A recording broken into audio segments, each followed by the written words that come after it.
Hello everyone, कैसे आप सभी? आई होप कि अच्छे होंगे। तो आज की वीडियो में हम कक्षा 6 के लिए हिंदी विषय का लेसन प्लान देखेंगे और इसका प्रकरण रहेगा बाल लीला। तो आप लोगों की डिमांड पे ये वीडियो मैं आप लोगों के साथ शेयर कर रही हूँ। तो वीडियो को अगर पसंद आएगी तो वीडियो को लाइक कर दीजिएगा और चैनल को सब्सक्राइब नहीं किया तो प्लीज़ चैनल को सब्सक्राइब भी जरूर कर दीजिएगा। तो चलिए बिना देरी के शुरू करते हैं ये वीडियो।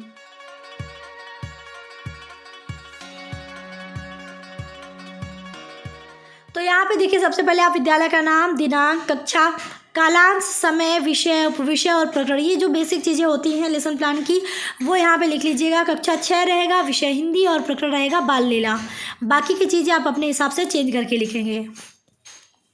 फिर बारी आती है समान उद्देश्य की। तो बच्चों, हिंदी विषय के प्रति रुचि जागृत करना। दूसरा, बच्चों को धारा प्रवाह, गति तथा शुद्ध उच्चारण के साथ हिंदी पढ़ना सिखाना। तीसरा, बच्चों को हिंदी पद्य के माध्यम से उनका मानसिक विकास करना।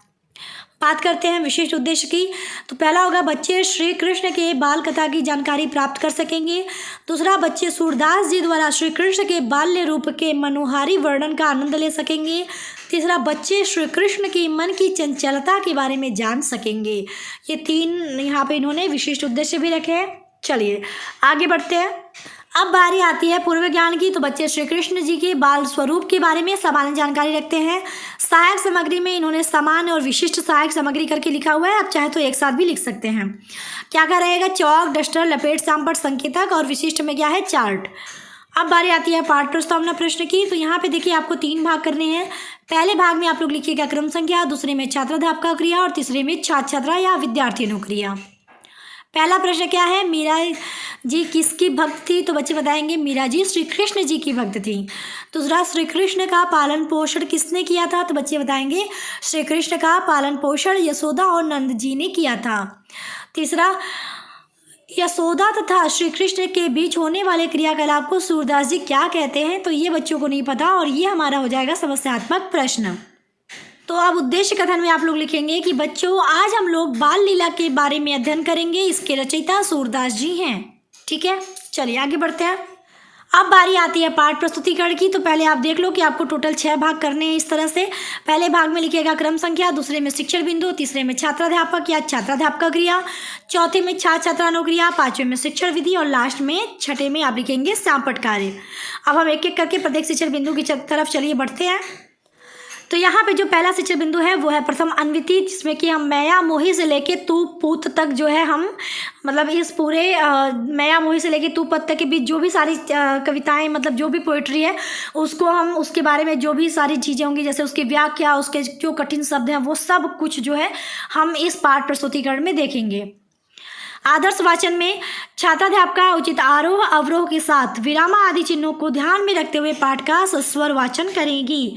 अनुकरण वाचन में आदर्श वाचन को ध्यान में रखते हुए कुछ विद्यार्थियों से एक पद्यांश का उचित आरोह अवरोह के साथ शुद्ध एवं स्पष्ट वाचन कराएंगी।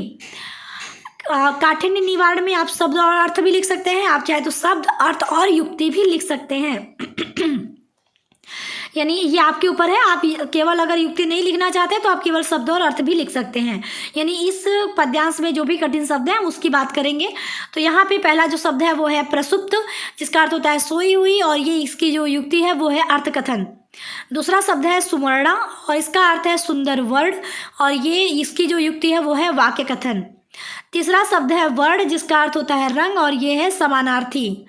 चौथा शब्द है पूर्त, और ये इसका अर्थ हो जाएगा कपटी, और ये युक्ति होगी विलोम की।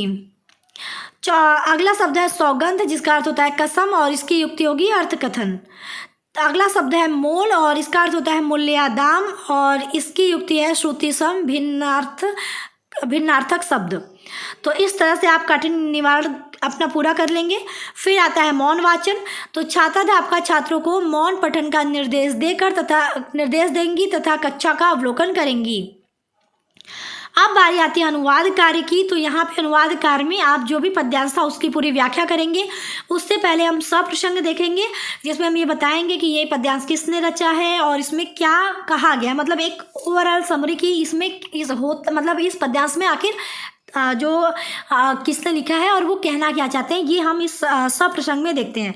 ये सप्रसंग के बाद फिर हम व्याख्या देखेंगे। ठीक है, तो सप्रसंग में आप लिखेंगे प्रस्तुत पद्यांश सूरदास जी द्वारा रचित बाल लीला नामक पाठ से लिया गया है। इसमें सूरदास जी ने श्री कृष्ण के बाल छवि का वर्णन किया है।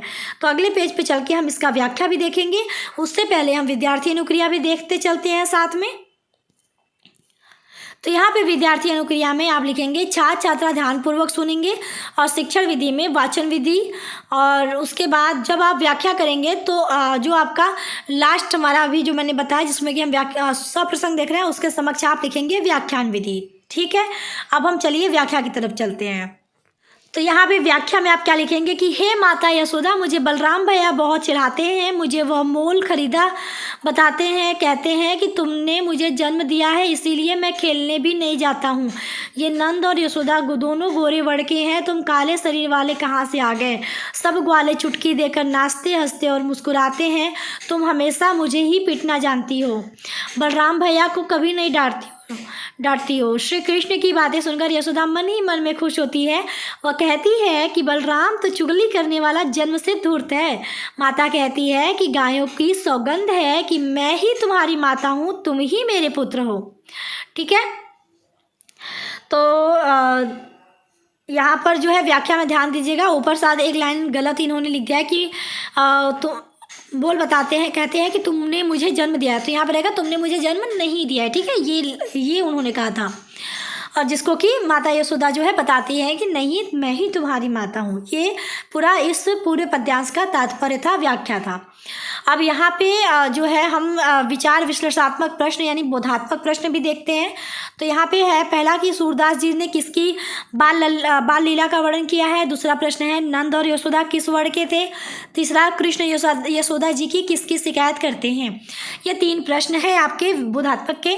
चलिए अब विद्यार्थी अनुक्रिया भी देखते चलते हैं। तो यहाँ पे आप देख सकते हैं कि व्याख्या विधि यूज हुई है, यानी व्याख्यान विधि आप व्याख्या के समक्ष लिख दीजिएगा।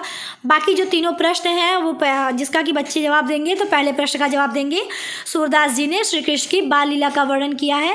दूसरा नंद और यशोदा गोरे वर्ण के थे। तीसरा श्री कृष्ण यशोदा जी से बलराम की शिकायत करते हैं। और विधि क्या यूज होगी, प्रश्नोत्तर विधि। ठीक है, अब यहाँ पर निरीक्षण कार्य में आप लिखेंगे कि छात्राध्यापिका विद्यार्थियों को सैंपल कार्य उनकी पुस्तिका में उतारने का निर्देश देकर कक्षा में निरीक्षण कार्य करेगी। ठीक है, तो यहाँ तक आपको क्लियर हो गया सारा चीज़। अब चलिए मैं आपको साथ में सैंपल कार्य भी दिखा देती हूँ, फिर हम मूल्यांकन प्रश्न वगैरह की तरफ बढ़ेंगे। तो यहाँ पे आप देख सकते हो इस तरह से आप एक ब्लैक चार्ट पेपर पे सैंपल कार्य कर लीजिएगा। जो भी आपके शब्द और अर्थ थे, जो कठिन शब्द थे, उसी को यहाँ पे इन्होंने लिखा है। आप भी इस तरह से अपना सैंपल कार्य कंप्लीट कर सकते हो।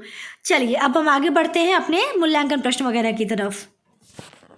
तो यहाँ पे हम आ चुके हैं। देखिए सैंपल कार्य इन्होंने अलग से हेडिंग डाल के लिखा, लेकिन इसकी आपको नीड नहीं है, आप नहीं लिखेंगे तब भी चलेगा, क्योंकि ऑलरेडी आपने सैंपल कार्य जो है ब्लैक चार्ट पेपर पे कंप्लीट करा हुआ है, तो आपको यहाँ पे अलग से लिखने की ज़रूरत नहीं है। फिर बारी आती है मूल्यांकन प्रश्न की। तो यहाँ पे 3 प्रश्न है कि बाल लीला के रचयिता कौन है। दूसरा श्री कृष्ण का पालन पोषण किसने किया था। और तीसरा श्री कृष्ण माता यशोदा से किसकी शिकायत करते हैं। और गृह कार्य में हो जाएगा शब्दों के अर्थों को याद करके कल आएंगे। इस तरह से आप अपना ये लेसन प्लान कंप्लीट कर सकते हैं। आई होप कि आपको ये अच्छा लगा होगा वीडियो। अगर वीडियो अच्छा लगा तो वीडियो को लाइक कर दीजिएगा, शेयर कर दीजिएगा। चैनल पर नए हैं तो चैनल को सब्सक्राइब करके बेल बटन को प्रेस कर दीजिएगा। मिलते हैं नेक्स्ट वीडियो में, तब तक के लिए टेक केयर, बाय बाय, जय हिंद।